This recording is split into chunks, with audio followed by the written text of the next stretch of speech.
2025. We'll start with the pledge of allegiance.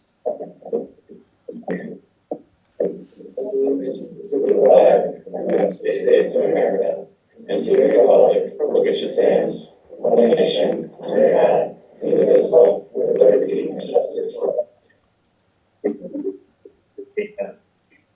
Okay, I'll start. I'll ask for citizen comment. Ready? Come up here. Yeah, I think you can come up to the podium.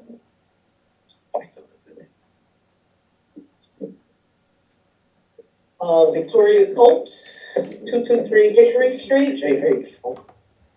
I'd like to thank the Board of Finance for their commitment to leading the town and the Board of Ed through a rigorous budget planning process. I believe the Board of Finance is doing a great job in balancing the needs of our residents, schools, and town operations. I would also like to thank the superintendent of schools and the Board of Ed for their commitment to providing the children of Suffield with resources they need to blossom and grow. I want to make clear, I support the approval of financial resources necessary to build and grow a quality educational system. However, the proposed budget increase of 7% by the Board of Ed creates an unrealistic budget in an unpredictable environment. And I'm getting that from the March 17 Board of Ed minutes. While I am concerned about a significant increase in property taxes, I'm equally concerned that our schools may have a significant deficit next year due to a decline in government funding coupled with increased expenses. In the Board of Ed's March 3rd minutes,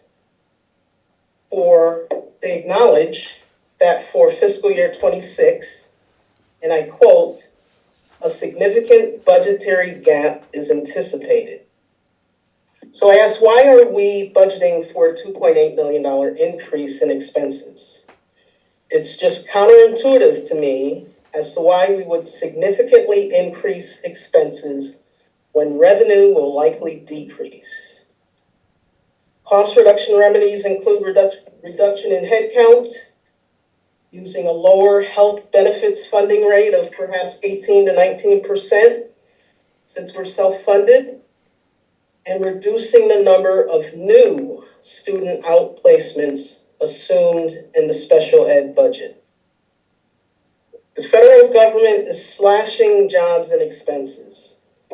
Federal funding provided to states will decline significantly for programs that have been eliminated or dramatically reduced. State funding to towns and cities will inevitably decrease beginning next fiscal year. Even investment revenue is at risk, considering year-to-date returns for U.S. stock indexes are all negative.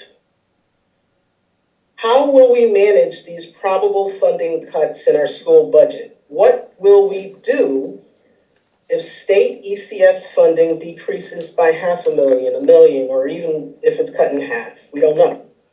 What if the state decreases funding for special education cost reimbursement yet again?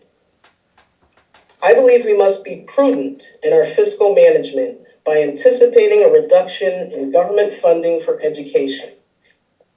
To increase expenses significantly in this environment would be fiscally irresponsible.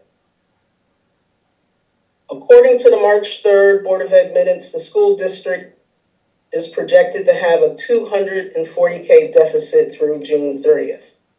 The town will need to fund this deficit. We need to reduce the school's expense run rate now if we have any hope of achieving a balanced school budget for next fiscal year. While I commend the Board of Education for identifying $700K in cuts from their original budget, additional significant cuts are necessary to achieve a balanced budget. More tough decisions need to be made by the Board of Ed, the Board of Finance, the Board of Selectmen, and Suffield residents, so that we can be fiscally responsible while preserving the quality and integrity of education in Suffield. Tough spending decisions are being made at the federal and state level. They're being made by businesses. They're being made by Suffield households. We all need to do our part. Thank you for your consideration. May God bless Suffield, the state of Connecticut, and may God bless America. Thank you. Thank you. Is there any other?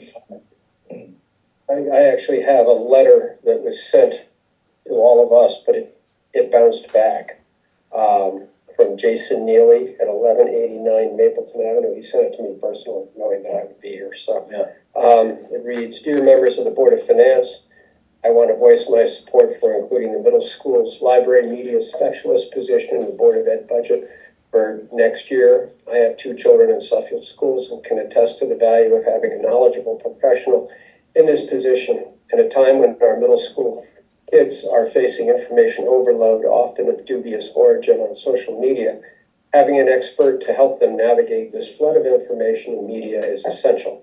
The modest increase of 0.41% as proposed by BOE member Fry will be money well spent. I urge you to support preserving this position." Again, sincerely, Jason Neely, 1189 Mapleton Avenue. And I'll forward this on to you. We have it. Oh, you do have it? Yeah, no, it was sent to all the respondents. I don't remember seeing it. I did. I saw it. Did you? When? Okay. Today. Oh, today. Oh, it's today? Let's look. Actually, I still didn't get it other than his. Other than that, did you have any I didn't have correspondence? anything other than that. Was there any other citizen comment in the room? Online?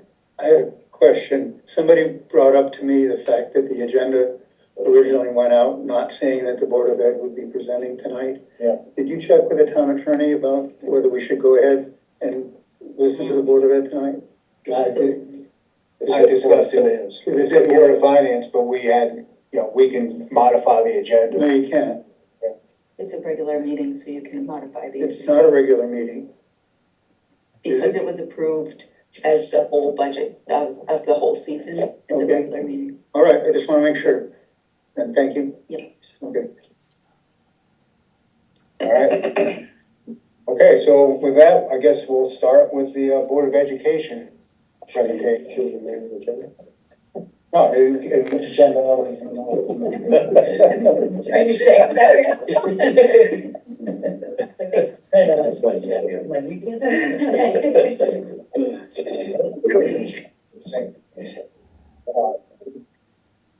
Okay, good to go, Eric. Sorry, just looking for the right control, I can't see that far, for the slideshow. Want me to just click from here? Oh, right here, good. Let me just click. Yeah, Thanks. Okay, good evening to the Board of Finance. Thank you for entertaining our discussion tonight. We certainly appreciate your role in establishing the budget, and we have done our due diligence on our side to advance what we think is a responsible budget. By way of introduction, my name is Maureen Satan. I'm the chair of the Board of Education. Matt Dunbar, Superintendent. Eric Remington, Business Manager. In addition to them, we have a lot of Board of Ed members and a lot of administration from the school district here in support of us. So thank you all for coming, really. Okay, so as we prepare for fiscal year 2026, the Board of Ed is seeking your support on our proposed budget. Our primary goal is to ensure that every child receives a high-quality education in a safe, supportive, and academically challenging environment. Rest assured, we understand the fiscal challenges the community faces, and we've worked diligently to create a budget that balances both our educational priorities and the financial interests of the town. We also understand the importance of collaboration, and we're here to provide clarity on any of the details in our budget, answer any of your questions, and ensure that together we can make decisions to benefit the students and the community. Maureen, Yep. as you go through it, do you want people to ask questions or do you want to wait until the end? So if it's something that has to do with immediate understanding of a slide, I maybe would accept the question then. General questions certainly at the end would be appropriate. So use your judgment. Okay, slide advance. Sorry. Okay, so first a note on our process. Superintendent Dunbar and his team, many of whom are behind me, began months ago delving into the needs, the school, the district budget needs, and they crafted an initial budget. It's the second line there, the 42 million, seven some. The budget was presented to the Board of Education in January, and in every month since, the Board of Ed has been provided updates to budget expectations as things moved. Obviously, it became very clear it's a tremendously challenging budget year, and we've taken it very seriously. So 2 weeks ago, the Board of Ed voted to reduce the superintendent's proposed budget by a whopping $689,000.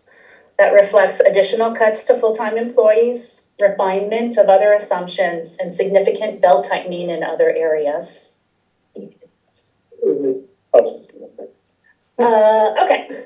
This slide shows the effective increase of the Board of Ed approved budget after an accounting adjustment for a special ed reimbursement that was passed through the town. Eric and Brian know about that. So we're sitting at the 6.59% increase. So Superintendent Dunbar and Business Manager Remington will be addressing some of the budget details in future slides, but I want to convey to you that there really is not fat in this budget. Managing to keep even this level of funding will be challenging. Small changes in assumptions will be impactful throughout the year. If electricity is higher, if we have more employees select insurance than anticipated, certainly the special education outplacements is always a question mark. There are no areas of significant contingency in this budget. Please advance. This slide shows the breakout of the contributions of separate areas to our overall increase, adding up to the 6.59. So as you can see, it's made up significantly of those first three lines on the list. And Matt and Eric will be doing a deeper dive into each of them. The first two items are largely beyond our control. We've been instructed to use an unprecedented 20% increase on the health insurance for those employees so that we value so much. We've budgeted for what we know on the special ed transportation and tuition line. And of course, we do have some control over the salaries line.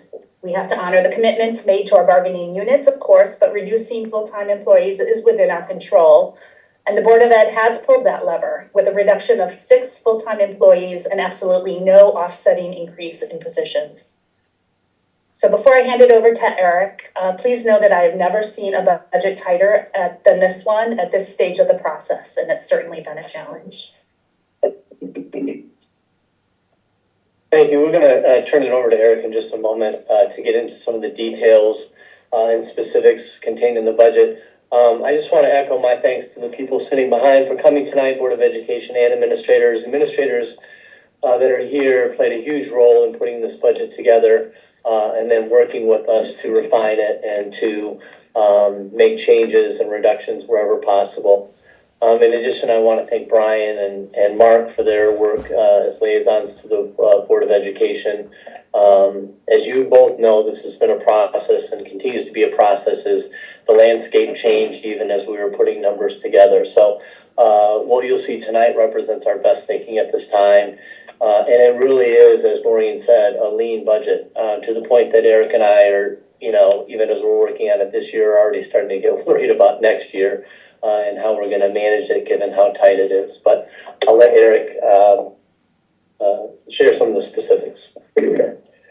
So as you're aware, the amount that the town approves for our budget is a net budget number. So it's the net spending on the Board of Ed line, which is the bottom section of this document. So just to orient you, the 42,275,928 that you see in the FY26 column, that's the actual amount that we're asking is approved by the town for the Board of Ed's FY26 budget. But we have a number of revenue sources, mostly from grants that increase, that net out the budget, but cause a higher gross level of spending. So the middle section is represents those grants that we expect to recognize in FY26, making the top section the gross spending.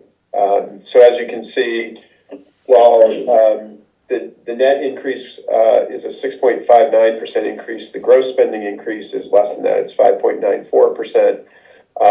And so the difference there is that we're expecting lower grant funding in FY26 than we have in FY25. The biggest piece of that is so for choice students who come to us and are outplaced, we are reimbursed at 100% of the cost of those outplacement costs. And we lost a very expensive outplaced choice student that's not in the FY26 budget. So that resulted in lower grant revenue for that particular student. There's other things in there, but that was the biggest driver of the decrease in the grant funding. So the bottom line is that the gross spending is down more than the net spending would indicate.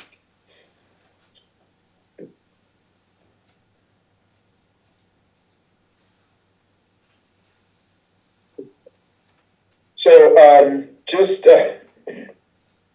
so this is just to remind you, which I know you're well aware of, that there are multiple revenue sources in the budget that relate to education. So there are items that are in the town budget and then items that are in the Board of Ed budget that we just talked about. Most of those, with the exception of health insurance. So employees pay anywhere from 17 to 22% of the cost of their health insurance premiums. So that's the bottom line, the health insurance employee share. So you can see with health insurance premiums going up 20%, that revenue line item goes up by a like amount. So that's netted in our budget, but it is a revenue source that is in the budget. And then those other items are all items that are in the budget as well under the BOE line. The town line, you budget for the town budget items, so those are in the town budget. And I would call out the excess cost. So excess cost is when the cost of an individual student exceeds 4.5 times the cost of an average student. The state reimburses us for those costs. They're supposed to reimburse us at 100%. I think we have not received 100% since 2009. Was the last time the state fully funded that. The average over the last years is about 75%. So we, in this budget, we're budgeting for a 75% reimbursement rate. Earlier this year, the state, when they gave us the FY25 number, the reimbursement rate was 62%, which for us was about $190,000 haircut from what we had budgeted. The legislature did take action, so they've restored for FY25. They've restored the excess cost reimbursement rate to 75%, and so we've budgeted at 75% for FY26. That's not the current legislation, but that is what we've budgeted at. So just a few things I'd call out. The agri-science revenue comes in two lines. There's the grant, which is the grant that comes from the state. And then there's the tuition that the sending districts pay us. The state changed the funding formula there, so the state picks up a greater percentage of the cost and they cap the tuition. But at the end of the day, we're up about 10% year over year when you total those two lines in agri-science funding. Eric? I would just say I would not include the health insurance line on this because it's not really part of our revenues that you report, 2.9 million, and it's not part of what we report. And if you back that out, your revenue's flat right here. Sure. Yeah, we just wanted to make it clear that there are multiple revenue sources in the budget, but I think that's a fair comment. So the ECS grant, which goes to the town, that's about $6 million. It's averaged $6 million over the last 10 years. You can see there was an anomaly in 2018. That was the state was going through a challenging state budget, and they cut everybody's ECS funding. So that's why you see the dip there in the chart. So ECS is flattish over that time period, but if you go back to the 2017, we did 10 years on this chart. The FY26 amount is projected to be 2.1% lower than it was in FY17. How does that compare to what the total school budget was 10 years ago or 8 years ago? It's a significantly lower percentage of the overall school. That's right. Yeah. Okay. Yeah, 8 years ago, that number was 34.6 in 2018. Okay, thanks. Okay, we want to take a little deeper dive into the three main factors that make up the budget increase that we present to you this evening. First is salaries, and as Mike Haynes, I don't know if Mike's online, but as Mike could tell you from being a Board of Finance representative on our negotiating committees, we worked this year to negotiate settlements with the teachers union, the SEA, and our Teamsters union, which makes up so much of our support staff. Mike, would let you know how challenging this year was for that, with the shortage going on, teacher shortage and support staff shortage. The power of negotiation is really on the in support of the teachers and the Teamsters, and that reflects the current market. We were able to achieve settlements that increased salaries but did remain below average, but certainly that adds to some of the increase that we'll see. And we want to make sure that we get the best staff possible, and to do that you have to remain competitive with salaries, which we have done. We're fortunate to have a really great group that works with us and stays with us for the most part from year to year. Our personnel turnover, as I think was previously referenced, adds $100,000 to the budget.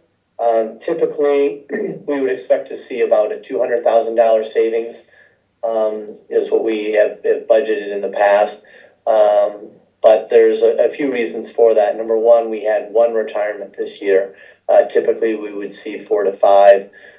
We did put an incentive out there, a pretty significant incentive, to try to maybe entice some of the people, as much as we don't want to lose staff, but that were that might have been, waffling a little bit on what they wanted to do. But that didn't result in any changes. We do expect to see a number of retirements in the next 2 to 3 years, which will hopefully make it much easier to manage budgets. And we've already taken accounting of that savings, as you'll see, in putting together the budget. We have reduced 5 certified staff. That includes our teachers and other certified staff that serve students, and 1 FTE, 1 full-time non-certified staff. And the savings for that was over $650,000, including the benefits. And finally, I think it's important to point out that no new positions were added for FY26. So we haven't repurposed any of the staff that we are losing, or positions that we're eliminating for other purposes. Can you just clarify? Oh, There you go. So where the reductions come from, you'll see where those 6 positions are, the 5 certified and non-certified. A couple that I want to focus on. School psychologists, we've had 5 in the past, and now we will have 4, which means that each school will have 1 school psychologist. At a time where, frankly, the challenges that many students have and the demands on the professionals in those positions is significant. But given the enrollment decrease, that is something we felt was appropriate. And also, I just want to make sure there's an understanding of what school psychologists do.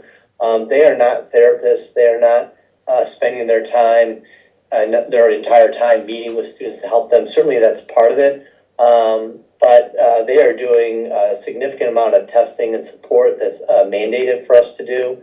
with regard to student need and special education. They spend a lot of time on school-based intervention, on working with students and staff on behavioral interventions. And so that's not a position that we eliminated lightly, but the high school will go down from 2 positions to 1. The library media teacher, the library media position is one that you heard referenced, I think, in public comment. And again, this was a difficult decision that we felt, though, was appropriate given the budget challenges that we're facing this year. Will the library staffing be in the middle? What will the staffing be in the middle school? So we'll do a couple things. The services that students are currently receiving, we feel we can cover.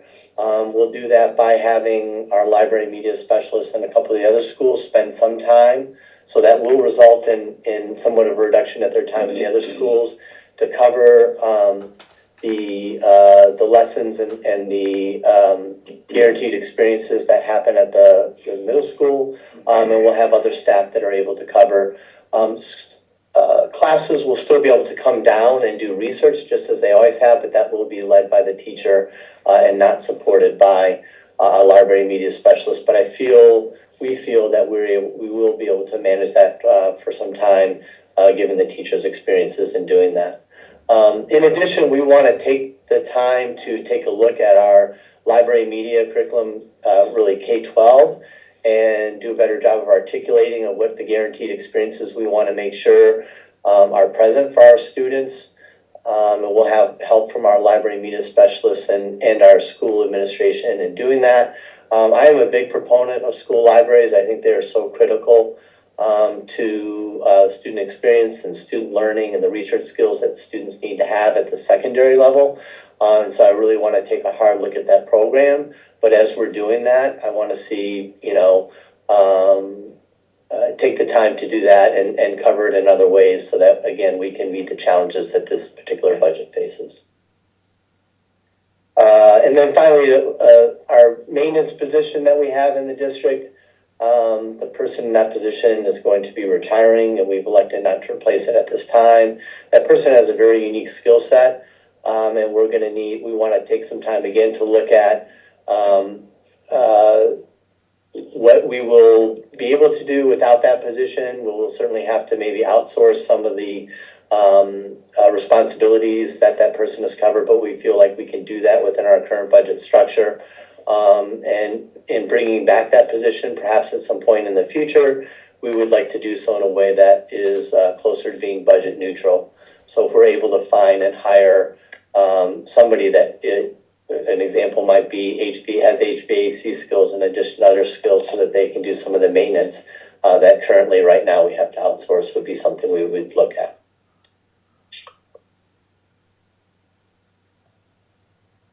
As you've heard, the health insurance rate increase is really significant. When I talk to other superintendents who are facing the same type of challenges that we're seeing in other districts and towns, something that really stands out for us is the 20% premium rate increase recommended by the broker. Because we have reduced positions that we just talked about, and because we know that the health benefits associated with the people leaving those positions, that helped reduce the impact on our current budget. And so, we expect that they'll probably have a 17% increase moving forward based on the cuts that we made. That still increases our budget by over $850,000. And as Maureen pointed out, that's 2.16 of the 6.9, which is, a significant amount. 6.59, I apologize, towards our budget increase. Special education, as was mentioned, we've seen it's been a little bit of a roller coaster ride this year, as we thought we had a major hole created by special education in our current budget because of the reduced funding from the state. That excess cost that Eric referred to had dropped to 62%, which was a major blow to our current budget.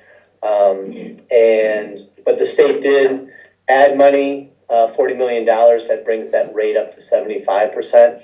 And we are budgeting for 75% reimbursement in FY '26.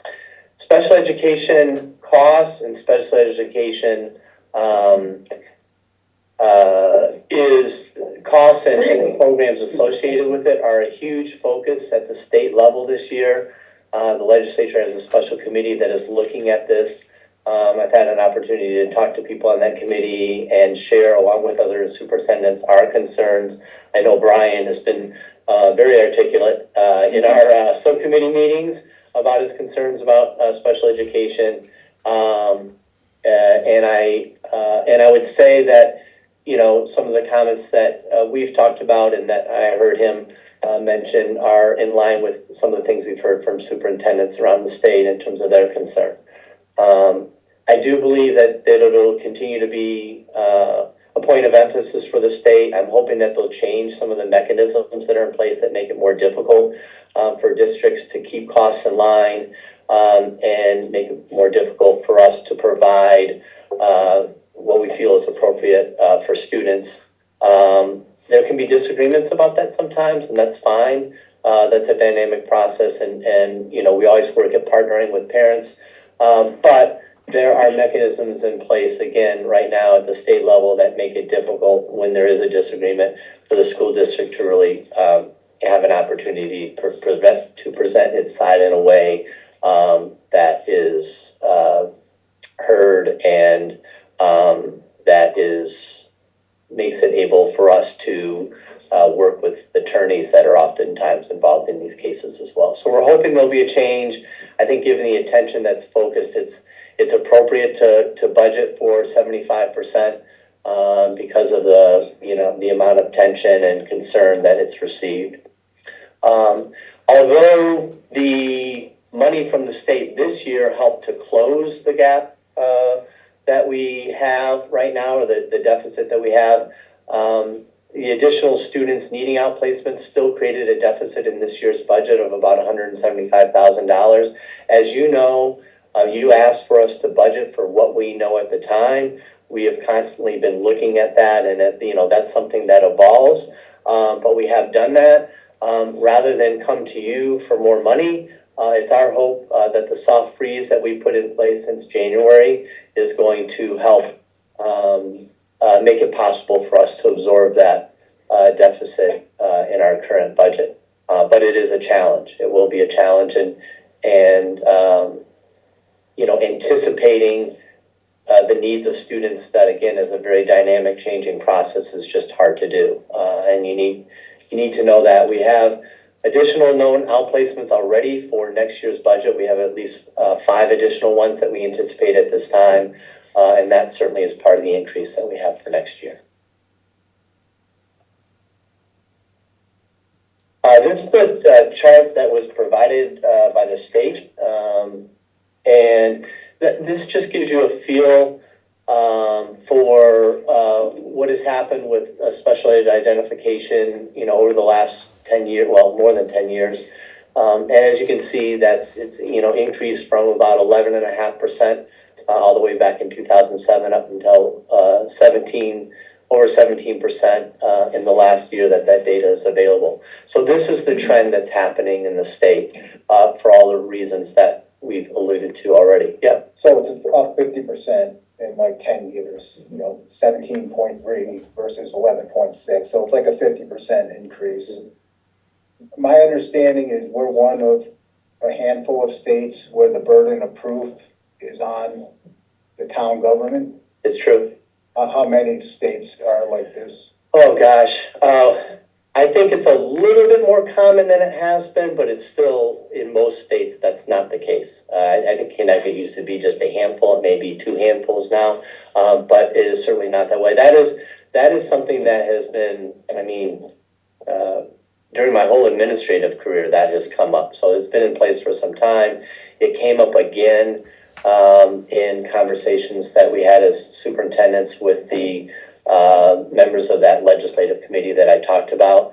And while they acknowledged that it's an issue, they were pretty open in saying that while they were looking to make changes that would help control costs while still serving the needs of students, they did not anticipate that that is something that would change. There's just too much pressure. So that's, that's the honest response that we got. So the state gives you a mandate, they tell you they'll cover 100% for certain students, and then they renege on that as well. That's only for the 25 or so kids, the 100%. Well, that's a big piece, but. No, because there's like way more kids. Well, yeah, we'll get to that. Yeah. It's not just the outplacements, it's any kid, but Right. there aren't, This isn't we have any extra kids that go over. Our outplays have been kind of flat, slightly up for 10 years. But the burden of proof that you're talking about, that's not just for outplacements, that's for any situation. Yeah, that's right. Yeah, It's for IEPs. yeah, absolutely.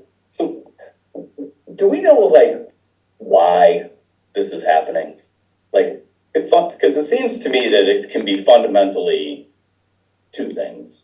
The bar for inclusion in the program is getting lower, or the kids that are coming in are not as bright as the previous years. So those are so I'm trying to struggle with like what fundamentally would cause. So let me just, if you don't, we've gone back and forth. This isn't new. Like you and I have gone back and forth in subcommittee meetings. So pardon me if I'm being, redundant a little bit, but I appreciate you bringing it up. Okay, first thing I would take a look at it in terms of needs. It's not about brightness. The level of complexities and cases that you have ranges all the way from students that have minor learning disabilities that don't require a whole lot. They might require a little bit more, attention from teachers in a specific way. But other than that, you wouldn't see a great difference in their program. All the way up to students that have needs that are, multiply handicapped that need hundreds of $1,000s of support, either within our school system, if they're in our schools, or elsewhere. So the range is really great. You have to really understand that. And I know at one of our subcommittee meetings, Anna Kelly, who was here, spent some time sharing, the wide range of situations that could have a student be in special education. The second thing I would say is that if I had the answer to why this is happening, I could do a lot with consulting because everyone's asking that question, right? And it's something that's being debated. Some people will point to, Eric, the way the laws are structured in terms of the burden of proof being on the school districts, trends that we were seeing with law firms in the state and how they approach some things and specialists that they use and so forth. And I was impressed with the fact that the committee that's looking into this is well aware of that. So their understanding of the complexities runs pretty deep. Do students have greater needs today? Yes. There's a wide variety of aspects for that we can argue about, or you can go back and forth about, societal needs and family needs and,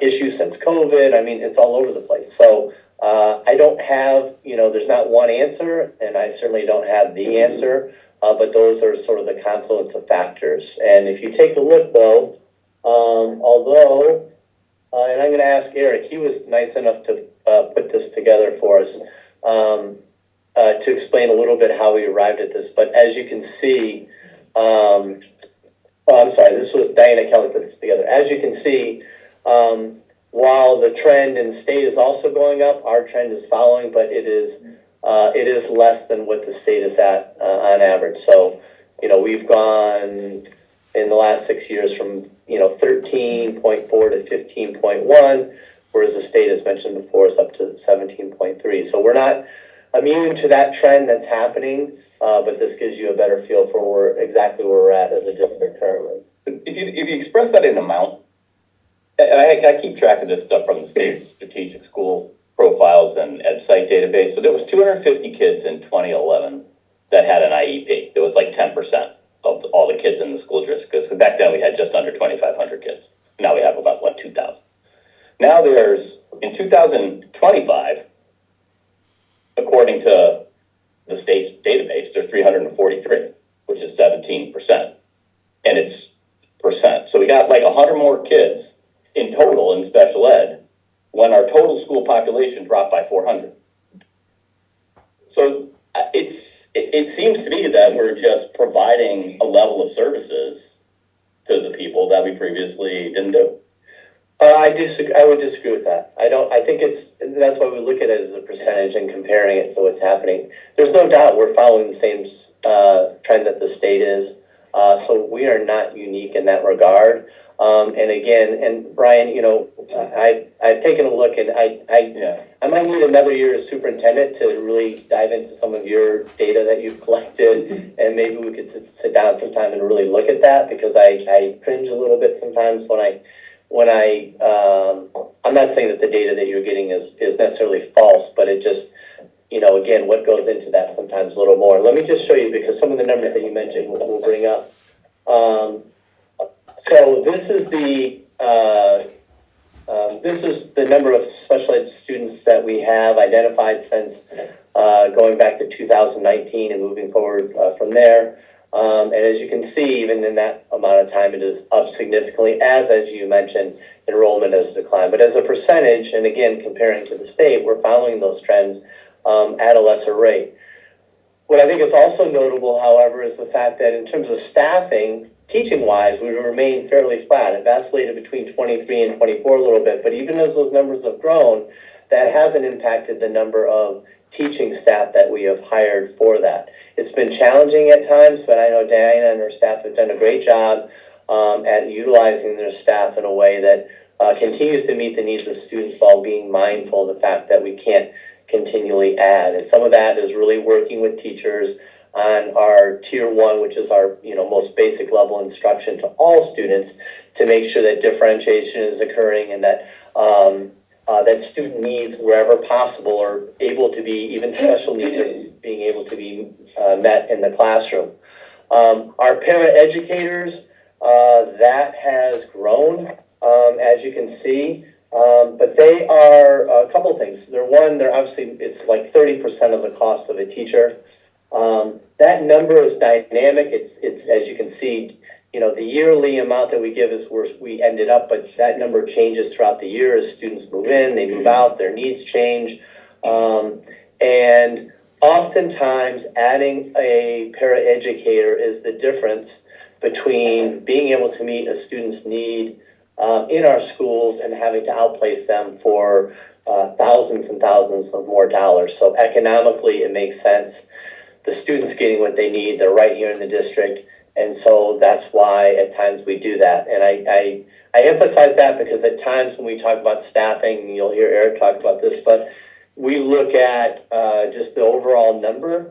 And that overall number to me is a little bit misleading, because a lot of the positions that we have are support positions that are much less expensive, that are in some cases part-time or don't have benefits, but yet they're providing an amazing support for our students, and in some cases saving us from thousands of dollars in extra costs.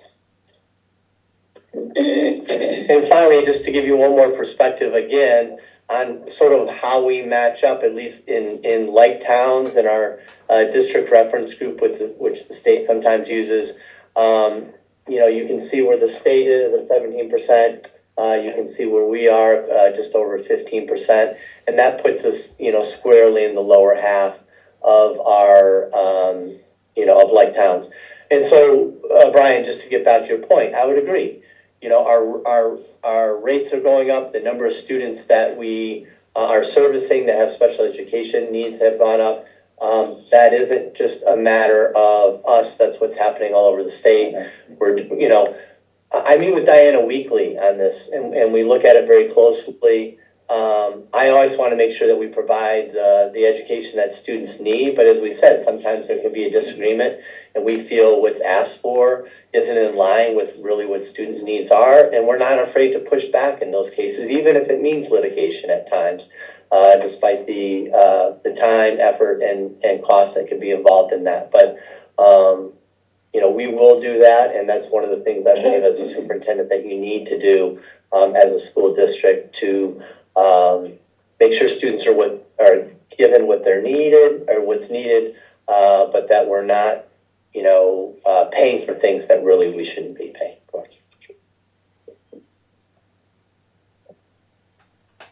Enrollment. Moving forward, we expect to see more students on on those risers as our enrollment. We know that our enrollment, as you can see, has declined over the last 10 years, 371 students down, over 15%. But as you can see, it has slowed the last 3 years especially. And moving forward, we anticipate that the enrollment in the school district is going to increase by as much as close to 14% over the next 10 years. I am always look at these with a healthy degree of skepticism. I do believe, though, that the number of years, like moving forward the next 3 to 4 years, is generally fairly accurate because you're dealing with births that have actually occurred. And so your mathematical formulas that take into account, in this case, this is NESDEC. I've worked with, in my career, a lot of different agencies that, work on enrollment projections. You can expect about a 1% variance a year out, and then as you move forward, it increases. But usually for 2 to 3 years, it's fairly accurate, at least in terms of knowing approximately what the birth rate's going to be and working your mathematical projections from here. So I do believe we're going to be on the uptick again in terms of our enrollment moving forward. I share your skepticism because going back, I think even early in Sue Davis's, when she was chairwoman, they did a study, and every year we've heard next year we expect to see an increase, and it hasn't happened for at least 8 years. We've been hearing this, so we'll see, I guess. I mean, it's happening in the whole state. I think the whole state K through 12 population's down like 15% in the last 15 years. The population's kind of flat total, but the number of kids in the school system's been shrinking. It's all over the state, right? Everywhere. Yeah. I mean, and that's the total. So we're having the same trend as Sure. left. Yeah. I mean, if you look at the history, I mean, the last 3 years we're, averaging about 6 less, single figures in terms of that. And again, I do believe next year we will see an increase.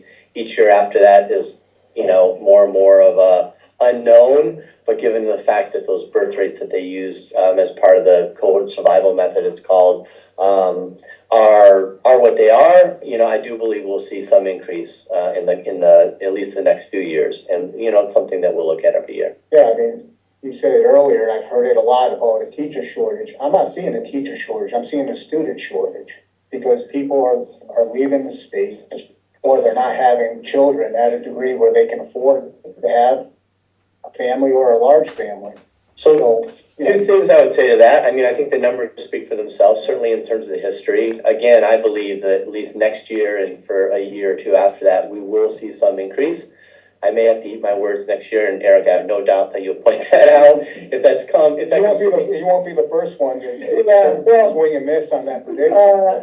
I've been doing projections for a long time, and again, I think the years of us losing significant amounts that you've seen in the past, at least for a time, are gonna, we'll stabilize in terms of enrollment, but we'll see. The other thing I would say, just in terms of teacher shortage, we do have a teacher shortage, okay? And so it's not because even as enrollments, as you mentioned, in the state are going down, the difficulty in hiring and finding teachers and retaining those teachers for all school districts is much more difficult. So, in years past where you might have, and I'm just using this as an example, but where you might have an elementary opening, you would have, well over 100 at least applications. You'd spend hours going through them. That's not the case anymore. And then harder to find subjects. Your math and sciences, English has become more difficult. Even I was a history and social sciences teacher. I had to fight tooth and nail to get a job years ago because there are so many people in that area. And that was listed as a shortage area last year. So it's just much harder, and to find those teachers that are great, because we're not going to bring in people that we don't think can do a great job with our students. We want people that we can grow and develop. And so ideally, you're hiring that graduate out of college, or that that teacher that might have a year or two of experience that is looking to move to Suffield, but they're harder and harder to find. So in some of those areas, we found you lose, again, I'll say a chemistry teacher or something like that, and you have to hire one, you have to have one in place. And in some cases, we're ending up having to pay more, for somebody that's going to come to us from another district, but they have more years of experience just because there aren't other options. So that's where you see a teacher shortage. So you say if there's an opening, you used to get 100 applications, so how many? To me, that's like an astounding amount. Oh, That gosh, seems like- I mean, it depends on where you were. Where I came from, it would be 200. Because when I hire an accountant, I can barely find Three. two. Well, but that's what I'm saying. I'm saying that the numbers of candidates, and this isn't just Suffield, this is all over the state. I know it from experience. The number of applicants is dropping. And as you get into those hard to find subjects, that's like finding an accountant. That's what you're looking at. And so, again, we've been fortunate in some areas. There were a few areas that I was very concerned about being able to find, as I came in as superintendent. And we were fortunate to have some people that were interested in us from other districts that we feel are outstanding candidates, but they're not a year out of college. They're 10 years into their career. And so you're having to pay more to do that, which again gets to the personnel turnover part and not feeling like we can put as much money into that.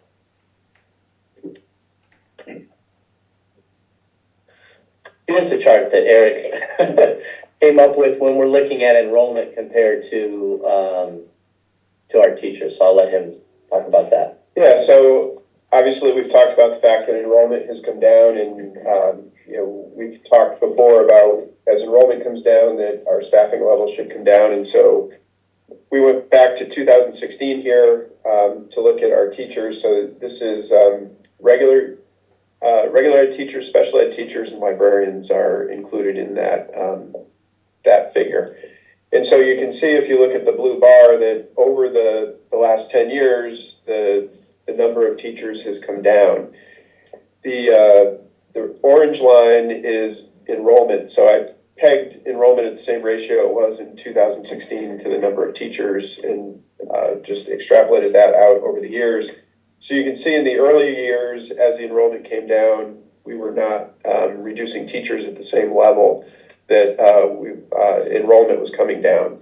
But we've caught up in the last several years, and we're actually at the point now where the reduction in headcount has actually exceeded the reduction in enrollment in the last few years. So this is just teachers, and the reason we did that is because teacher salaries are 66% of all salaries, and teacher salaries and benefits are 54% of the entire budget. So 54% of everything is in the headcount you see represented by that blue bar. So I know we've talked about the fact that our overall headcount has not come down at the same rate as the teacher headcount, and that is true. Matt talked earlier about paras as an example. That that's based on need. But for example, a para makes 30% of what a teacher does. So to compare headcount, there is not necessarily an apples to apples comparison just because of the cost. Another example is, we have academic support positions those are people that go into the classroom and work individually or in small groups with children. So those are employees, they work 10 months a year, 29 hours a week, but we count it as a 0.89 FTE. So an academic support employee makes 1/6 of what a teacher does. So if you're comparing teacher headcount at a 1.0 versus academic support at 0.89, there's no comparison because the dollars are so different. There's been other places where we've added headcount, but we think economic sense. We've added a couple of van drivers, so they do in-district runs for students that are not able to ride on the buses. So we pay them, just over $20 an hour to drive our own vans versus hundreds of dollars a day to hire out the van. We have a fifth nurse that covers medical needs of a student that needs to ride on a van for an outplacement. And it also avoids us having to hire substitute nurses at a much higher rate when a nurse is out. We also, if you remember last year, it was budget neutral, but we added an athletic trainer when the service that we were using we canceled our contract. So those are just examples of reasons why we've added headcount, but it makes economic sense. There's also, in addition to pairs, there's just greater need in some cases. As another example, our English language learners, the intensity of need in English language learners has increased greatly, and so it's caused us to provide more support. But again, those are non-certified positions that we bring those people on at a fraction of the cost of a teacher. But it adds up.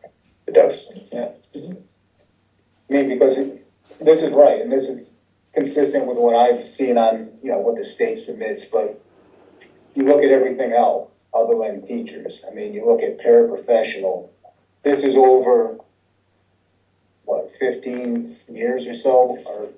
Our student count has gone down by almost 600. We have 38 paraprofessionals, now we got 67.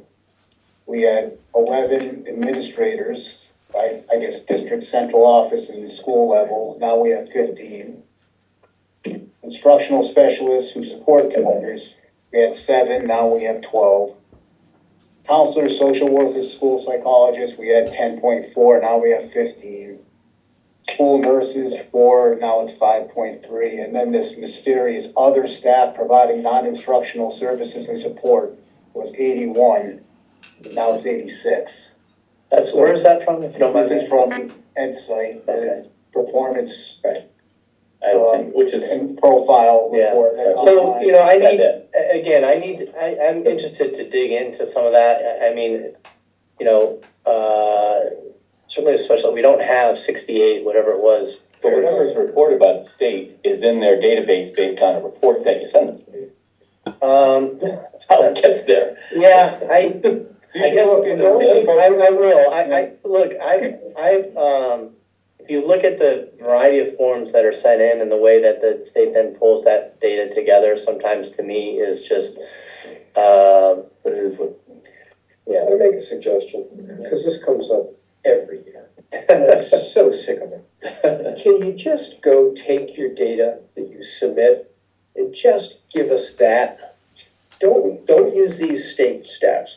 Use your own. Just give us your own data for the last 15 years so we can shut this up. I am so tired of it. It The is, same thing every year. And Well, it's it's a just, legitimate point. I'm not saying it's not. I'd just like to get consistent stats. Well, the problem It's is, never consistent. yeah, the problem historically has been, we would get information from the Board of Ed. Then the next year, we'd get the information, and the prior year wouldn't match what was presented last year, so you couldn't I use understand. anything. So this is, Well, whatever flaws this has, is Yeah. at least presumably done in an apples and apples way over time. well, that's where, that's where I think it might be some, but, what I would say, I guess, to move forward is that, I do want to take a look at how we are reporting things, because I've seen it from experience that, sometimes what the state is asking, how they're compiling things can be either confusing, or they pull things from different reports and put them together in a way that we're defining it, not the way they're defining it. Fair But enough.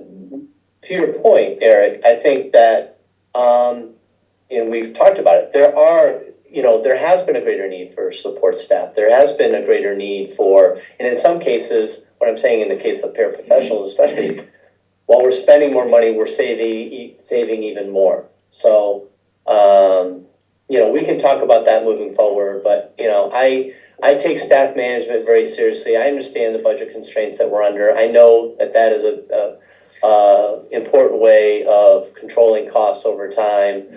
Anytime, as superintendent, I'll always be looking at when we have reductions or where we have, changes that are coming forward, whether or not, again, we need to replace or whether or not that's something we can look at in a different way. So I will continue to do that. I think we've, as you can see, it's happened with our teaching staff, which is the biggest part of our costs.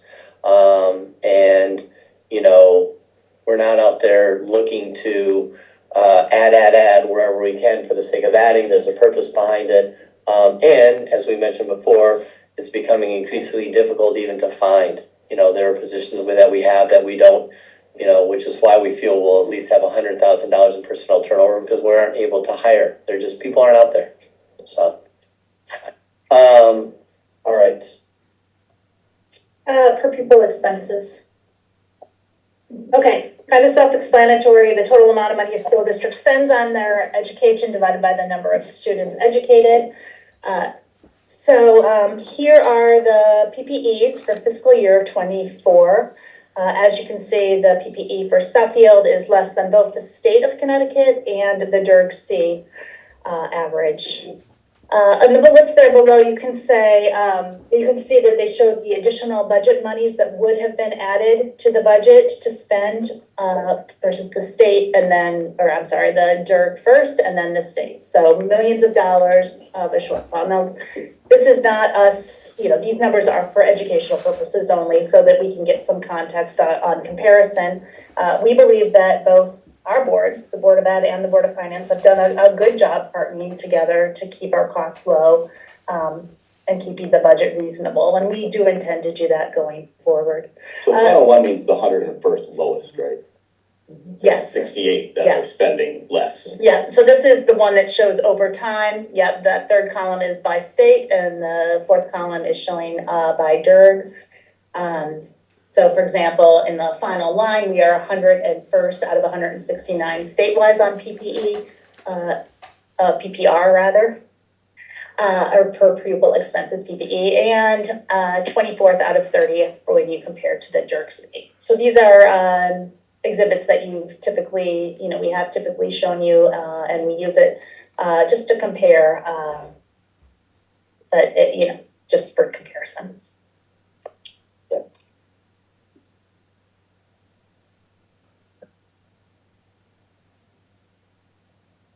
Just wanted to show you some of the academic performance related to state testing. And what I would say about that is that, first of all, a couple of things. This is just one way of measuring learning, but it's an important one, I think. But there is, all kinds of experiences and opportunities that benefit our students as they come through our school district in terms of preparing them for life. And for their post-secondary plans that have nothing to do with their state scores. But nonetheless, this gives you a feel. We showed sort of where Suffield falls in terms of spending compared to other districts in the state. Wanted to give you a feel for some of the academic data. And so you'll see for the last 5 years that are available, how Suffield is, how we have performed in terms of in the DIRG and what our scores have been for the SAT. Generally, we're solidly sort of in the middle of the DIRG, sometimes a little higher than middle with regard to our SAT results. The average is our average, right? Not the DIRG average. Yeah, that's our average. Yeah, it's our average, and then where we fell within that. Doesn't the DIRG have 30 schools? So for SAT, the DIRG does, but not all of the districts in the DIRG have high schools. They might be, elementary, and then they send their students to like a regional school. So So this says we're similar in the DIRG from now and say 2017, and we're on average, the kids are having a worse outcome. I didn't hear that last part. We're kind of similar in the DIRG right now as we were in 2017, 2018, pre-COVID, call it. Yeah, 23, 24, 2017 and 18 and 23, 24, we were better than average. We were down a little bit in the 2 years between. It's the ultimate outcomes are deteriorating. Scores. Yeah, they're going down. So I see what you're saying. the scores have gone down, and again, that reflects what's happening, generally across the state. So I'm not saying that we're. It's just a fact. We have worse outcomes than we had in the past. But we're consistent with Everybody else. everybody. I mean, we're ranked exactly the same 5 years ago, but we're down, which means everybody's down. Did the state drop in the national rankings from like 3rd or 4th to 10th? What? I heard I don't know. It's a pretty general statement. I don't know what. like in what you're referring to, but generally Connecticut fares well, certainly in the top 10 typically of states nationwide.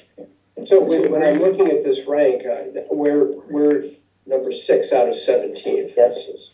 Yeah. One being the best. Right. So, Yep. right? So actually, when I look at how we're doing, we're compared to 2021, 2022, we're doing a lot better. Well, in terms of our relative to other districts in the area, but, in terms of the average score, compared to 17, it's down, yeah. Both this and the next slide don't have 1 year in the middle there. Yeah, that's the COVID year when that Wasn't testing? Yes, Okay. yeah. Thank you. So for our elementary schools, looking at the smarter balance testing, again, now we're back to Chris, 29 districts, I think, that had data that was reporting. So, you'll see how we're doing there. Again, pretty average, some cases a little better, some cases a little worse. Also, if you come to a Board of Education meeting in the fall when we do a lot of our data comparison, you'll see we're looking at data from year to year, like following a cohort through. So this is a little bit misleading because every year, you're looking at different data groups. But I will say, in terms of improvement moving forward, we are very enthusiastic about new reading and math programs at the elementary level, which the Board of Education helped to fund. And that I really feel that we're implementing in a proper way in terms of providing professional development for the teachers' time.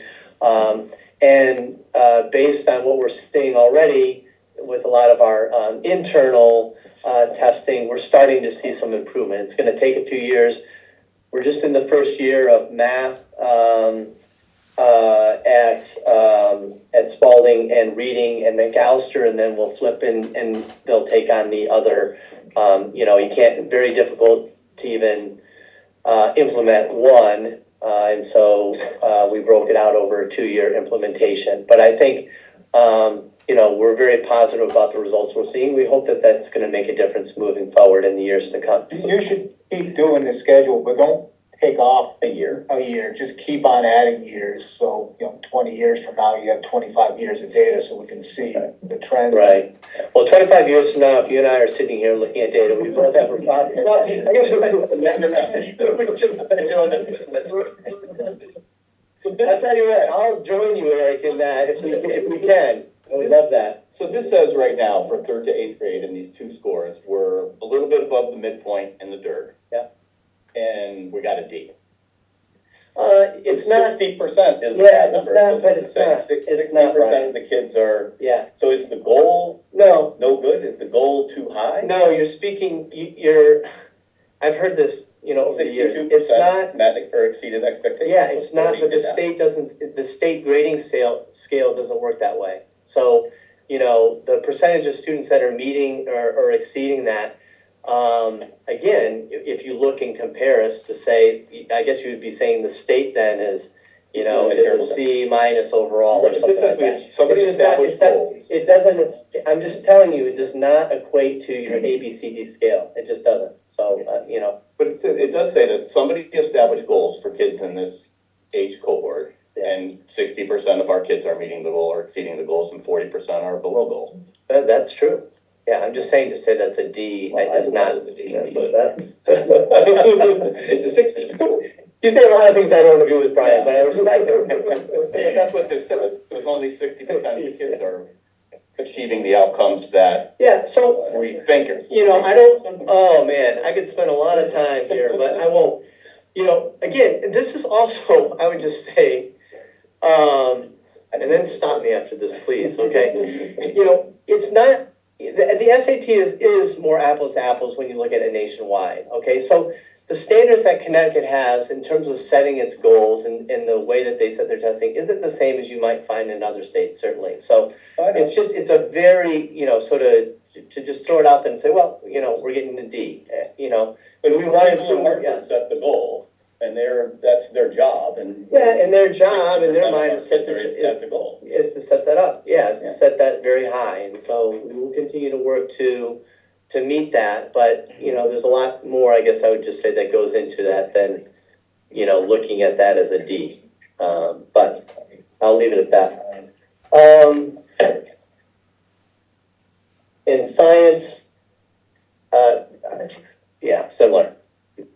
Is it clear that having a pre-K program has made a difference in impact on the progression of scores? I don't know that I've looked at a study, and I'm not gonna pull Diana up here on the fly. I don't know that I've looked at a study necessarily that showed that. I think the fact that pre-K programs are needed, and the fact that, you know, in some places, there are certain students who have needs already at that young age that require that, you know, shows the importance of that. But I couldn't tell you off the top of your head how pre-K attendance relates to, you know, grade 8 math scores. Right. But Okay, I'm just kind of curious if we saw it's a good question. any obvious impact from that. Well, you certainly see it in terms of school readiness and the skills and knowledge that students have coming into kindergarten and in those early years. And we know those K2 years especially are so important to building that foundation that then, you know, moves along with students through the district. And that's, you know, that's again why we're enthusiastic about the programs that we're putting into place for reading and math at our elementary schools. Okay, thanks.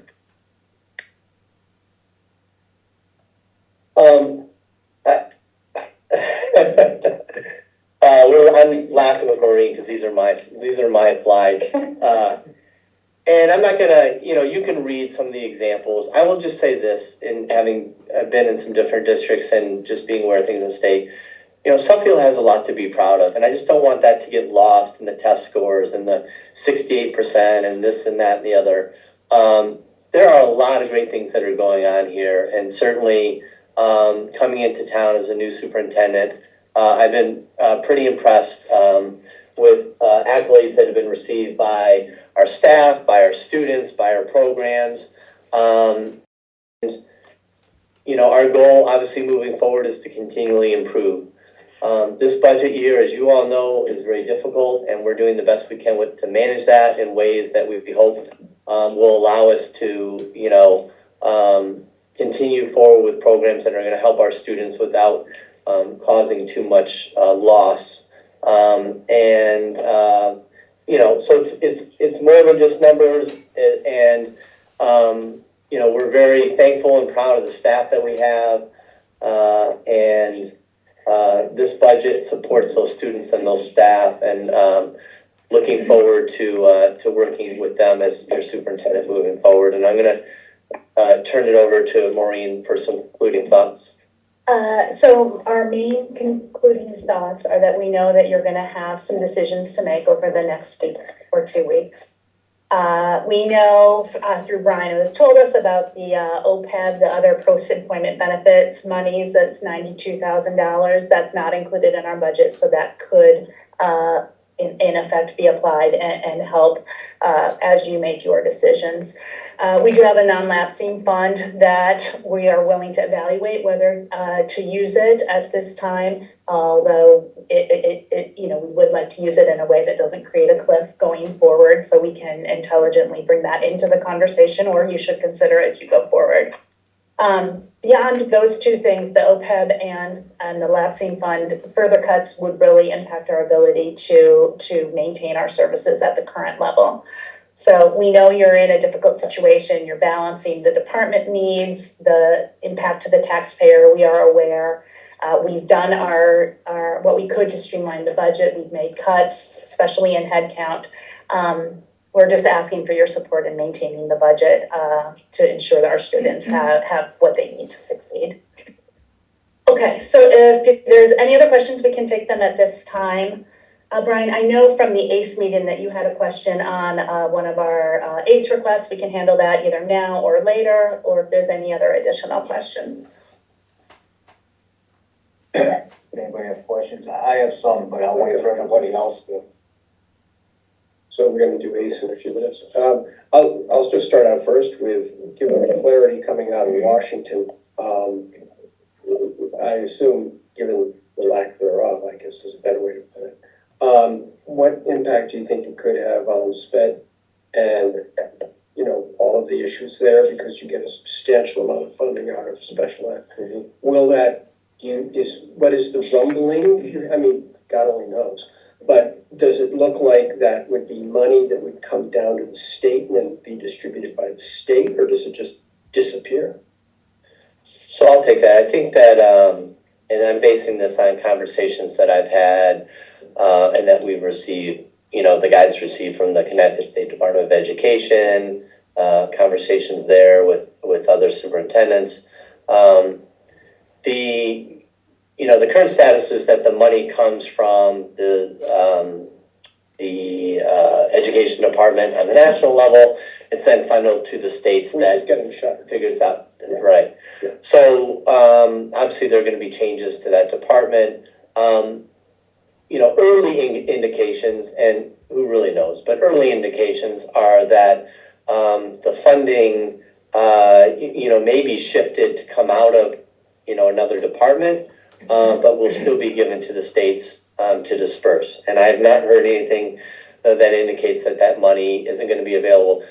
I would be very surprised if the special education money especially was not available. That's just, I think that is something that would be met with by all states. It's the primary cost of the Department of Education, actually. That and writing off student loans.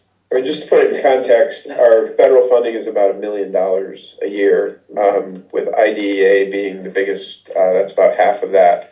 And then 300 and some odd thousand for the school lunch program. But that actually comes from the Department of Agriculture, not the Department of Education. Right, the disability stuff's passed through the state. Yeah. So, we don't have a clear answer, but at least at the state level, in terms of communication that's come out to superintendents, there hasn't been mass panic yet about funding. It's just a matter of where it's going to come from, and how it's going to be dispersed. I would hope that it would be done equally across states. I don't know if there'll be, a different way of looking at states and what states are going to get some money versus others or something like that. But I think there's, certainly there's an awareness of the need and what it would mean for all states if that funding were to change. Another question is agri-science. Based on the numbers, it looks like, how are you at capacity? Is the program, what is the number of students from other schools? Are we still running into problems with certain towns being unwilling to allow students to come here? Just if you can give us some color on what's going on with agri-science. Yeah, I'll start. Okay. So the state has actually changed some of the laws regarding, students that want to attend can attend. I mean, that is really kind of what the law says now. Our program is doing very well. We just had our state ASTE review, our agri-science review by the state, and the feedback we received, frankly, was glowing. I've had a lot of experience with ag science in the past. I'm aware of the different programs in the state. I think at Suffield we have one of the best programs around, for sure, with tremendous facilities as well. We're close to capacity. I think the incoming class that they expect to bring in, they're thinking is going to be a little higher than in previous years. Certainly there's a lot of interest in the program. So I think it's definitely something that our district should be proud of and is proud of. Well, and my next question is the mix, town versus. So we currently have 90 out-of-district students in the agri-science program. And how many are in the program? It's 150 still, 160? It's about 60 in district. Was it 169? Yeah, 169 is total. What's the total? Is it kind of going up, down, flat, out over on average last 5 years? That's up. I don't know. Enrollment's going up. Yeah, we couldn't. It was running one. It's an issue because the percentage of the kids that are in the high school that are in the agri-science program is going up. when you submit your costs for reimbursement for those kids, you're not allowed to include fixed costs, which these kids are now really absorbing a larger amount. So we're bearing the burden of all the fixed administrative costs, not But the, I thought we got a pretty healthy reimbursement from the other it's towns. less than the kid cost to educate a kid. Yeah, so, I mean, if you think back to the revenue slide, we're projecting that the amount we get for the agri-science program is gonna be up about 10% next year. Includes the kids up 10%. Other questions? I have one more. You had commented that probably 3 years out, you're looking at a pretty healthy number of retirements potentially. I mean, when you're running your budgets, are you running a multi-year budget or are you running a year-to-year budget? In other words, are you looking out 3 to 5 years and seeing what's going to happen to our faculty mix and what's going to happen to our cost per teacher? And what kind of analysis goes behind that? Certainly, we can look at the next few years in terms of what we anticipate is going to happen, and we have done that. That's why we know, not only from data that we have, but in talking with our teachers union, they give us a heads up on, what they are hearing and seeing in terms of expecting. And frankly, some of our staff will say, like when we offered the incentive this year, I had a number of staff say, could you offer it again in a year or two? Because that's when I'm going to be retiring. And I said, probably not. Or definitely not. But so yes, we have that. And now with the contracts moving forward, that part of the budget mix we can certainly anticipate and take a look at. So pardon me? So what does it look like? I mean, Well- what kind of level of, given the preponderance of salary, what do you see? Just strip out healthcare, strip out all that stuff, just. Yeah, I'll give you my take and then Eric can chime in as well. I think if we have the retirements that we expect, I think we're going to be able to, salaries are always going to be the biggest part of our budget. And yes, there are increases as you see this year, but the impact of the salary increases was lessened by our managing of staff. And I feel like we're going to be able to do that. But unknown factors, I just gave you an example. We don't know exactly where those retirements are going to be.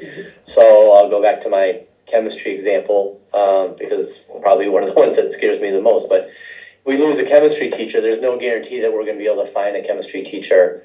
Typically you would be able to hire a teacher with less experience that would take some time to move through your salary stuff. So there's no guarantee that we would be able to even find that at that point. We may be bringing in a similarly priced person. But in general, given the retirements that we expect, that's something that I think will help us mitigate some of those increases. Yeah, so FY26 is year one of the next 3-year teacher contract. So we've got visibility out the next 3 years. So, we could do some forecasting based on that. I think, we'd have to make some assumptions about when certain people are going to retire, but we can certainly do that and pull that together. I would say the only thing on the horizon that we're aware of at the moment in FY27, our transportation contract is up at the end of FY26.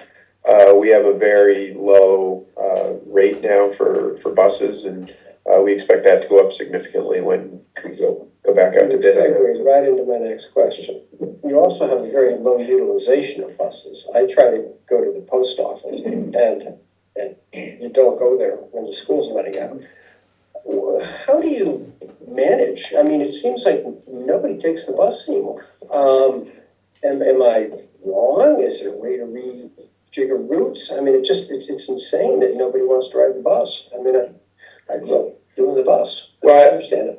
Yeah, I think it depends on whether you're looking at the elementary or the secondary runs. So there's definitely greater utilization on the elementary runs than there are the secondary runs. I mean, what we do is, people tell us whether they expect their children to ride the bus or not, and that's how we build the routes out. Utilization, sometimes we've got too many kids on the bus because, we don't necessarily know who's actually going to ride the bus, even though parents sometimes tell us. Sometimes they don't ride it every day. There could be, extracurricular activities that kids don't ride the bus. And we do look at that. We're down to 14 bus runs now, and we were well over 20 in the past. one of the challenges we have is just with the vast land area that we have. The routes can only be so long. So I think it would be a challenge to go. Certainly at the elementary level, we don't have any room to go down at this point. And we pay by the day per bus, so it wouldn't really make sense to go down the secondary level. But right now, I think there doesn't appear to be any room to go down at this point. So. Also, if you see buses that seem half full, it's possible that they're between schools, right? Like, our bus routes pick up for 2 different schools before they start distributing children. So, I don't know if you were at the bus stop, you might have seen, or at the post office, you might have seen a bus that looked. No, I'm just watching the line of cars. That's what I thought you were Down the talking road about. Oh, I for see. Getting in The thing I would add about that, and I don't know if it's true here, but I know in talking to, again, superintendents around the state, that's not unique to Suffield. That's something that, I don't know if exacerbated is the right word but it's certainly increased, after COVID. So Eric, I'm looking at payroll taxes. So the FICA line's up 5.5%. When I eyeball, everybody pays FICA on 100% of their salary. If I eyeball the salary lines, they don't add up to 5.5%. And then Social Security's got like 8.7%. So that's going to apply to everybody but the teachers, I think. I don't think we have a 9% increase in the payroll of the non-certified staff. I think some of that is we don't necessarily have a good budget number in FY25. So, so when I projected payroll, I have every individual, what we expect them to make next Do year. you think last year's numbers are no good? That's, yeah. So does that, and then this line 401A, which is like the 401k contributions up 19%. And so the teachers don't pay into that earlier, at least I don't think we wouldn't be able to. That's for non-certified staff. So so formerly non-certified staff were in the pension. There's no new entrance to the pension. So every employee we add is in the 401A plan. So that has grown exponentially. But you've done this, but your math is you took the actual people's salary, the match rate, and multiplied it. Okay, so the participation rate drove that. Yeah, there is a bit of a estimation because they're required to contribute 5.25%, but we will match up to 7%. Most people are at the 7%, but it's not quite 7%. Okay. All right, got it. Oh, yeah. The project for I think it was the elementary school portable. What exactly, it doesn't look like the enrollment base is going up at all, so we don't need the space because it's not being used for teaching currently, I understand.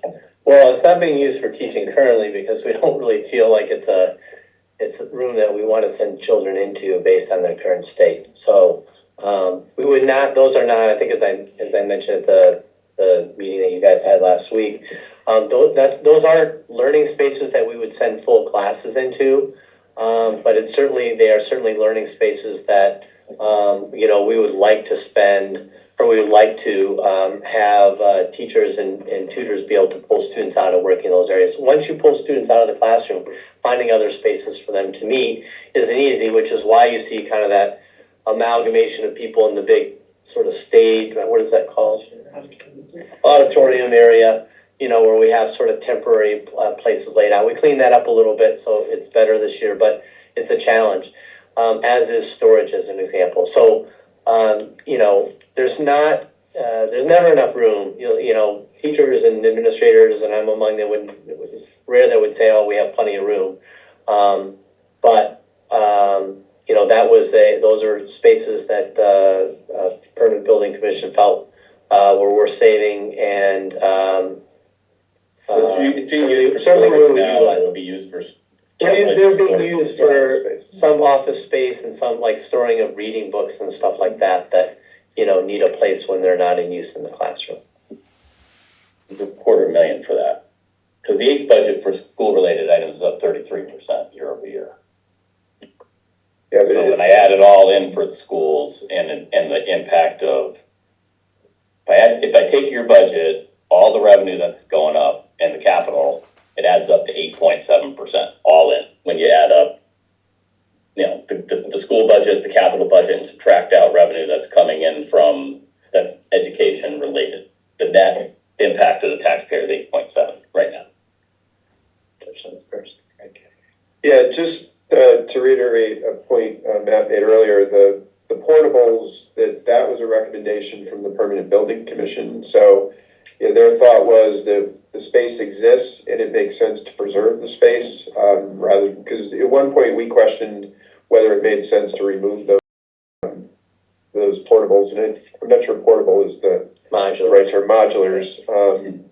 So yeah, it's a fair amount of space, and so when the Permanent Building Commission did their walkthroughs and they saw that space, they said this, in their opinion, it made sense to preserve that, and that's why we asked for that money to be in the budget.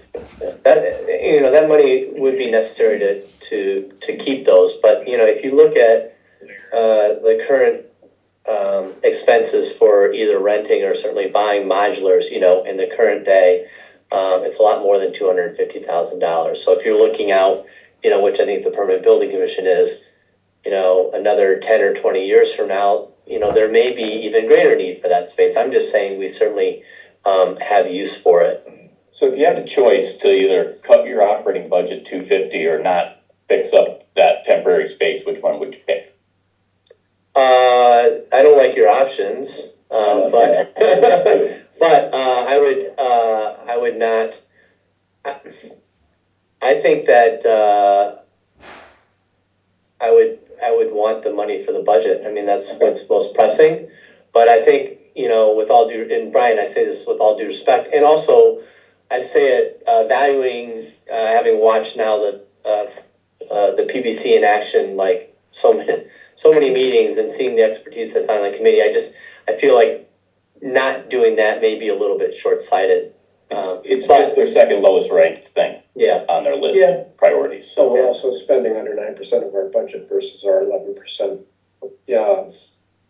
average. Right, and to be fair too, much of that money in some cases to keep up, the state of our schools, which, as with the middle school especially is going to become increasingly more challenging. When I add everything up that's just related to the schools that's in the budget, 8.7%, when I add the operating budget to capital, and the fact that essentially, other than that additional grant that you're getting for 175, the total revenue coming in from the state and other sources is essentially flat. Well, so nobody, so 100% of these I'm not increases challenging on that. I mean, we've been sitting at the table talking about it the last number of meetings in our subcommittee meetings. So, and it's not a surprise. We looked at ACE as part of that, and I thought we're prepared to put in and put in a little bit more because we're sort of in the conversation that we had in the subcommittee. It was thought that was the right thing to do at the time, and so that's what we did. But we're the Board of Ed has prioritized those projects and what they think is most important. And certainly we're going to do the best we can, and we'll be good stewards of the money that we're given. Are there other questions? I have a couple. The turnover hiring adjustment, that's within the certified salaries section of the budget. That's versus the budget, yes, but the dollars are for all positions. For everything? Yeah. So $100,000 on that chief. Right, it seems very low. I mean, the town side, we have $190,000 and on a much lower payroll, it just seems very low. Well, should I just let it go? The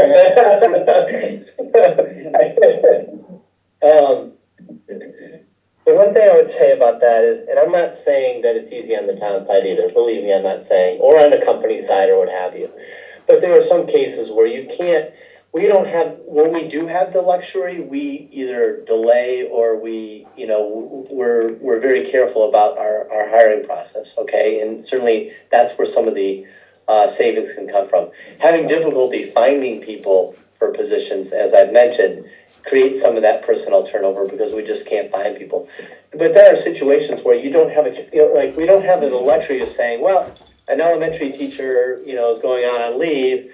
or whatever teacher, and so we're just gonna, we're not gonna fill that for a few months to save some money, like a company might would with a position or so forth. So, it's a different challenge that we face, I would say. But 100,000 out of roughly 23 million is like one person. You'll be at 99% staffing 20, throughout the school year, or no way. Yeah, I mean, when we looked at it, the challenge is that, we've pushed very hard in looking for savings. So we've already taken credit for some of the turnover that we know we're going to have next year. As Matt said, we went out with an early retirement incentive to try to shake some retirements loose, which we just weren't able to do. So we know that our turnover is going to be limited next year. The budget is so tight that we were concerned that 200,000 we're concerned it's just not achievable next year. So that's why we brought it down to 100,000. So then my next thing's more of an observation, but if you look at the health benefits, if we just increased it by 2.8%, which is like the rate of inflation or cost increases right now, versus what you did, you guys are hit by $717,000 excess because of this, and the town is hit by 257,000 or so. So it's like almost $1 million, which, we do have a health insurance fund that we have contributed to the town without employee matches over the last 10 years. And right now, that, in my mind, the taxpayers are owed back about that same amount. So there might be some room on the health insurance fund to cover some of this over, this unusual increase. Yeah, I gotta finish looking. I think we could bring that 20 down to like a lower number. On the town side too, I think that's too much. I think that's too big of I think their estimate's too high.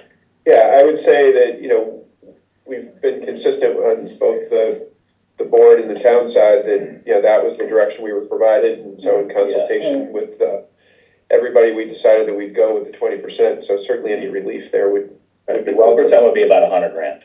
Yeah, I would just ask that whatever we do, we don't do anything that's going to create a hole or a cliff for next year. So if we need a 20% premium increase, we do something to limit that, but then we have to catch up next year and then have an increase next year as well, that just digs a hole for us. We'll talk about that. Yeah, what we need to do is figure out, we need more plans in the plan, because health insurance is the second largest expense of the town's budget and Board of Ed combined, other than payroll, by a lot. It's like $8 million total, and it's going up 20%-ish. Right.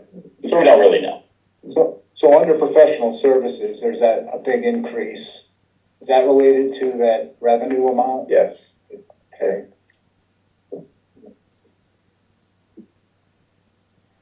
In the audiological consulting line, I believe. Then under special ed tuition, there's a big increase on transition programming tuition. What's that? Yeah, so our outplacements, there's two types of outplacements. There's outplacements for students who are not yet graduated or not yet finished high school. And then there's transition, which are students that are beyond high school but have not yet graduated.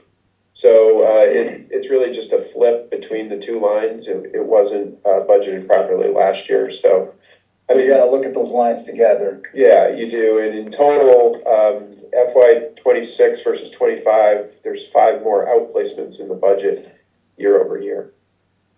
So travel and conferences is up 40%. Why is that? It's up 70,000 to 114,000. Yeah, so there's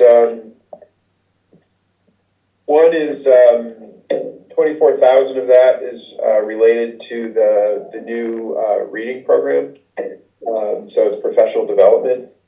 The title of that is really a misnomer. Travel and conferences. A lot of that line item is professional development. There's also 12,000 for SEL ruler. Okay. Yeah.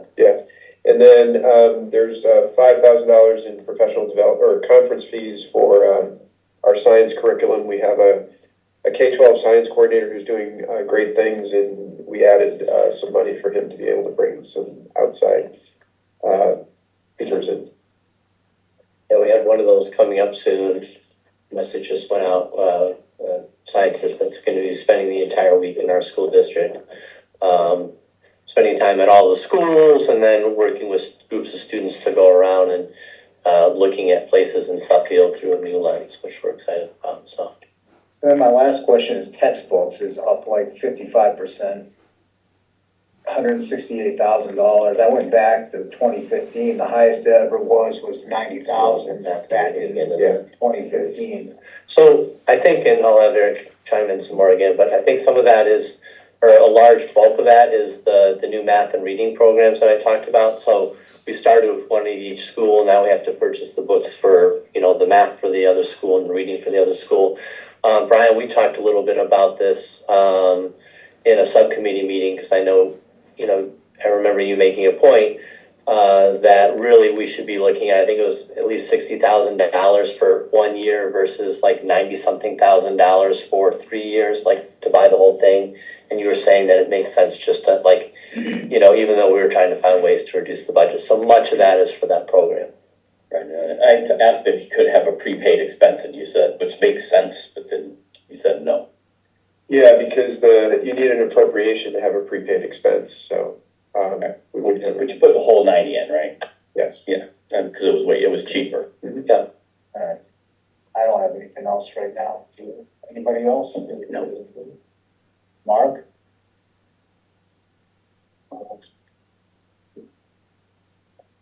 Alright, thank you.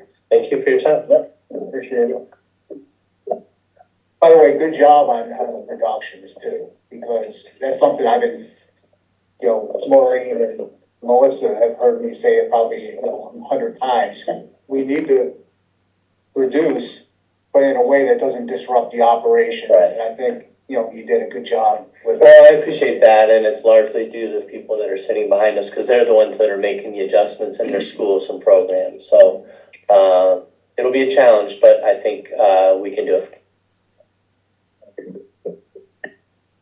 All right, so I asked Mandy just to put up where we're at on the screen, and I'll have her send this out to everybody.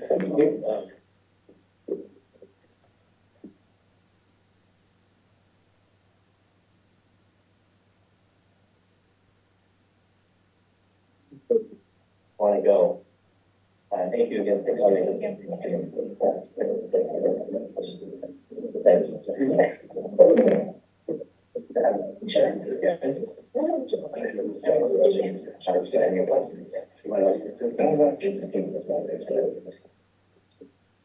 So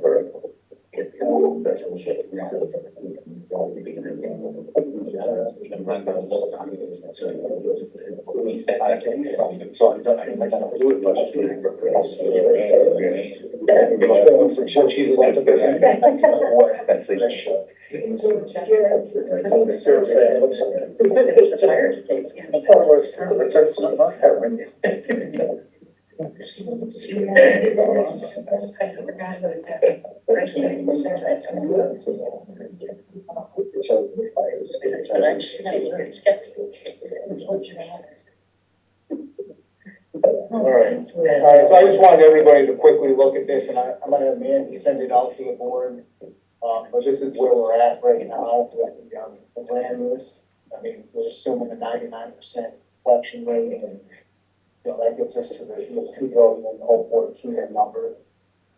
We have the debt service at 2.1 million. We have all of the ACE requests in at 3.8 million. Contingency, 500,000. General government, 18.8 million, and the Board of Ed at 42.3 million. So we have total expenditures of 67.4 million. Non-tax revenue, so everything but property taxes is 18.5. And what that's spitting out right now is 7.27%, which, is obviously very high, but we're gonna work on that next week. So that is where we're at right now, 7.27%. increase.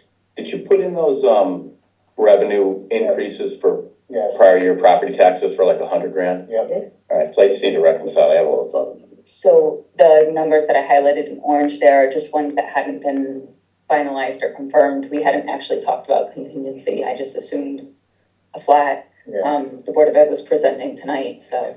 And then, the non-tax revenue, there's some transfers in that we haven't discussed yet that we've Yeah. used in prior years, so that's just why they're orange. we typically discuss those transfers next week. Okay. So, next week we'll start with the selectmen's budget, then we'll probably move on to the Board of Ed, talk capital, non-tax revenues, reserves, and then, hopefully vote on a budget next week. And you got the 99% collection rates, is that right? Yep. And, All right.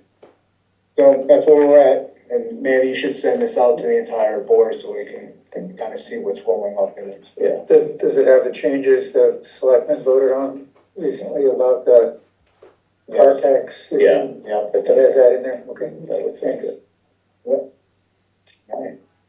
So all the details behind it, Yeah, find everything. yeah, so those additional tabs are where you can see that's where those are pulling from, so you can, Brian, if you have different numbers, we can look at Yeah, that. it's just all the changes, I've got rounding things. Just shoot it over, I'll update my thing. Does anybody have anything else they want to discuss right now? All right, do I hear a motion to adjourn? I'll move. Second. Second. All in favor, say aye. Aye. Thank you. Opposed?